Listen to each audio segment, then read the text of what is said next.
As with the good part of America, we are preparing for a winter storm.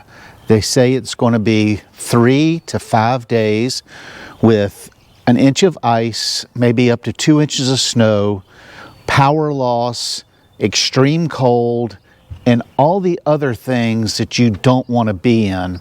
Now, if you've been watching our channel for a while, you know that Cindy and I live full-time in that 2019 Tiffin 32SA motorhome, and we are currently in the Blue Ridge Mountains of Georgia.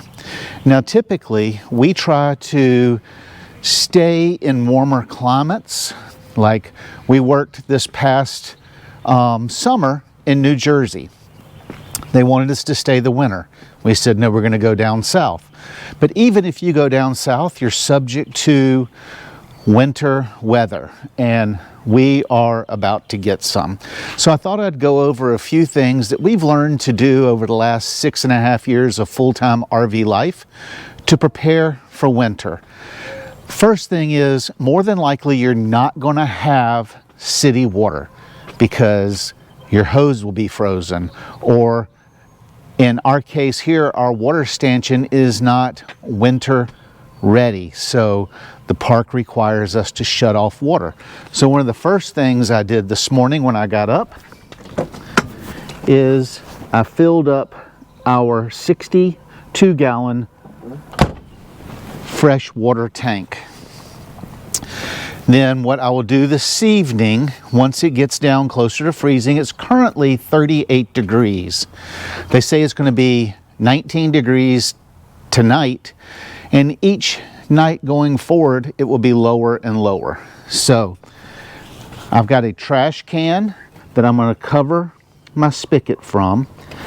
I'm going to disconnect the water hose from the camper. I'll take this regulator indoors because I don't want a chance to freeze it. Those things are $35 to $40. I have left them out before, and the water that's trapped in this mechanism right here has frozen. Now what you're going to want to do is, when I disconnect that, I will drain the water out of the line here so there's no water in this head, and then I'll take that trash can and I will cover that so that the wind chill and stuff will not wreak extra havoc on the water stanchion. So it gives me an extra level of security. Then you're also going to take these hoses and you're going to drain the water out of them simply by lifting them up, letting the water drain out. That way, if you do get a chance when you need to hook up to fill up your water tank or whatnot, you won't have to deal with frozen ice in your hose. You can do a quick hookup, fill your tank back up if you've used all your water, disconnect and redrain. Then you're going to come over to your water bay. Now I have put in an extra heater in here to keep the water bay from freezing, and I played around with it a little bit, and if it gets below 42 degrees in here, this heater will turn on and keep this warm. You also want to make sure your black tank and your gray tank are closed. Actually, you never want to leave your black tank open. Some people leave their gray tank open during the day. I don't like sewer flies and stuff. I keep mine closed, but definitely in a freeze, you want to make sure that that tank is closed so no cold air goes up and causes a freeze inside your tank. And while we're talking about heat, is in my regular water bay, which I just showed you, it is heated by the furnace. Now this is open to the other side that we just were in, but you can see that right there. That's from the furnace. That's the heat pipe, and so that will blow heat down in here. So you want to make sure that even though we're going to have auxiliary heat inside, that you make sure your heat turns on, the gas heat, so it will flow heat out here to your water bay. So I've got heat on both sides, electric on one side and water on the other. Then you see this right here. This is, I call it heat tape, but you can see it's plugged in right here. and this is up against the metal wall. And so I run a piece of heat tape. I used to have trouble with this hose freezing because it was against the metal. So the heat tape I plug in, it's got its own thermostat. It turns on and off when it gets down to freezing. And then I put Reflectix on this outside wall to help insulate the water bay. That keeps me from having to worry about the water bay getting too cold and freezing my pipes. Now, while we're still at the back of the camper, I'm going to show you these black towers right here. Those are two 30-pound RV gas tanks, and this is a 20-pound RV gas tank. I keep them covered. It protects the tanks and it looks better, and it's also a requirement of this resort we're in. And then I've got one other for backup cooking, 20-gallon propane gas tank. With my propane, we stay parked for months at a time, so I've put an extended stay online. This is a 24-gallon propane tank. As you can see, it's almost half full. We're unable to get anybody in here to fill this tank, so with the extended stay, I run the hose over and I switch off with my propane tanks. Now, yesterday, Cindy and I disconnected all of the propane tanks. We stuck them in the back of the Jeep. We went down to Tractor Supply and made sure that we had enough propane to make it through the bad weather without freezing. And that propane also runs our propane oven and our propane cooktop. So we have two ways to cook inside, and then I've got an outside grill that we cook on also. Now, the rest of this video, I'm going to be talking to you while I try to get my steps in and registered on my watch. I am trying to do the 10,000 steps a day to try to get my weight back under control. That has nothing to do with this video. I just thought I'd share. Now, I showed you the Reflectix that were inside the water tank door. So when we were in Minnesota, we lived in that camper in negative 20 degrees. For an entire winter we were in Minnesota. It was very cold. We were on the same latitude as Fargo, North Dakota. So when we were there, we put Reflectix on that big front window in the motorhome, and that did a great job of keeping the cold out and the heat in. But since we left there, we have always tried to stay in locations where that is not needed. I no longer have those Reflectix. I'm not spending the $75 to buy the Reflectix for this short storm.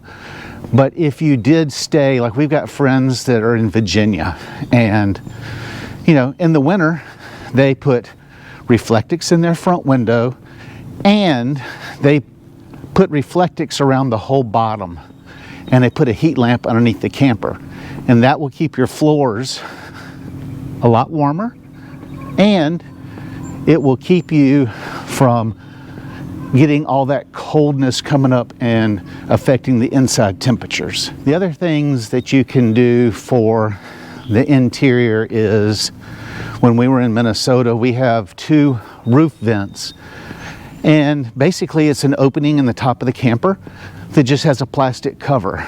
So we would get upholstery foam from like Joann's or a hobby shop, and we cut it to fit, and we stuffed the upholstery up in those vents, and it helped a lot also.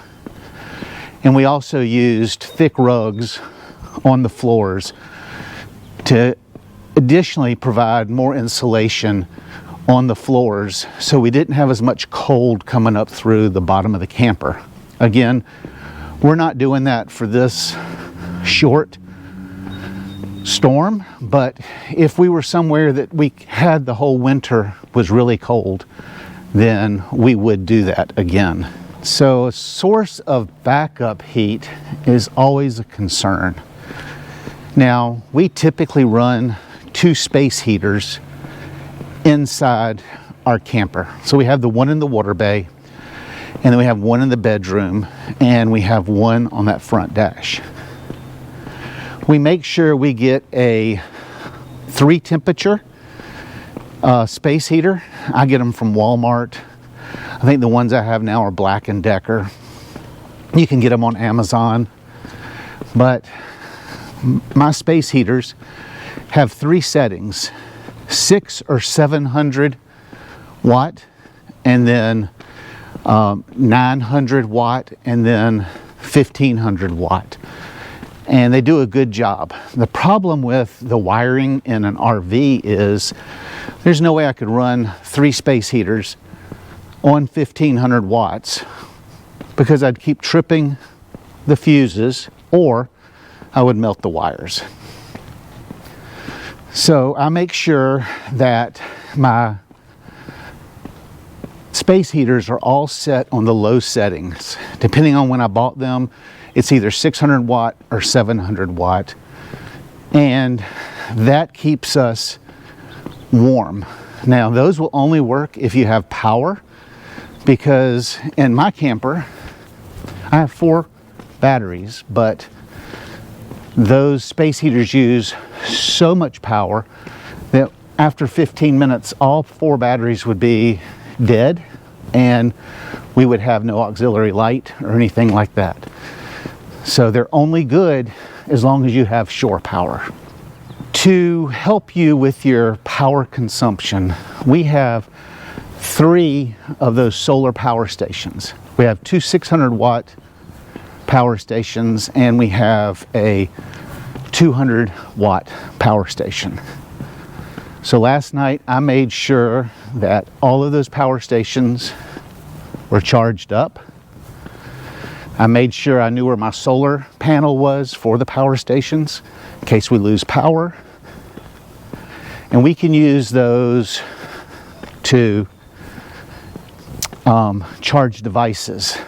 All of them have a light on them, so we could use them as auxiliary light. Or we could plug a small electric blanket into one and it would make it the night. And then with like this storm is supposed to be an ice storm, more ice than snow. Usually with that you have trees falling, ice building up on power lines. Now in this community, as you can see right here with this power pole, all the power is underground, and then you just have the power pole with all the wires coming off of it, and you can see it goes into the ground. There's another one right there. But if you go out on the main road, power is above ground. And with ice, you're bound to have trees falling, hitting the power lines, causing an outage. So we have a 7,000 kW generator, which ties into the fuel system in our motorhome. But in our particular case, the generator has been acting up and we don't have an appointment to get it fixed for another month. And we got to go to Alabama to get that done. So sometimes it runs good, sometimes it doesn't. I'm a little nervous about that, but I did check to make sure the oil levels were good. And since it's tied in to the fuel tank on the motorhome, I checked to make sure the motorhome was full, and it's full. It has 90 gallons of gas. I have a 5-gallon gas can that I carry around, and since we don't want to pull off from the spot, I would fill that with gas and then bring it back and put it in the motorhome. Normally, whenever we park for a while, I stop at the closest gas station to the park. I top off the motorhome. Speaking of gas, also yesterday, I took the Jeep down to the gas station and I topped off the fuel in that. Another thing you need to make sure you have is food and water. At a minimum, you want a gallon of water per person per day. We have a 62 62 or 63 gallon freshwater tank on our camper, and we have a Berkey that we run it through inside, 2 filters outside, 1 inside. I went ahead and made sure the external 60 plus gallon tank was full, and then we also have 5 1-gallon jugs that are glass, and I made sure those were all full with filter water. And while we were out yesterday, I bought 4 more gallons of water. I prefer spring water. That's what I got. Then we checked the cupboards. We got some fill-in groceries to make sure that we have 7 days worth of food in the camper, which we do. And you know, it's a 3 to 5 day storm, so we got 7 days worth of food. It's important that you make sure your cupboards are full if there's the expectancy of you being stuck for a while with no way out. Then the last thing I want to cover is, you know, your vehicle. I already talked about filling up the car with gas, checking all the fluids. There may be a time when, you know, we can't get the motorhome out of here because I wouldn't want to drive a 24,000 pound vehicle on the ice. But the Jeep I might be able to take somewhere if I need to. If we have problems here and I need to go stay with a friend or a relative, like Cindy's brother lives in Greenville, you know, 2 hours away. Their weather could be totally different than our weather here. So we made sure that we had a go bag full of warm clothes and that sort of stuff. That's in the Jeep. I make sure that the jackets and extra clothes that we might need are near the door in case we have to exit in a hurry. You never know about GPS systems, so I made sure I had my paper maps in the Jeep. Got cash. You want to have cash on hand because credit card machines might not work. So overall, that's what we've done to prepare for this impending winter storm that is on the news all across the country. Let me know if you do something different, or if I left something out, or that you just don't agree with our preparation.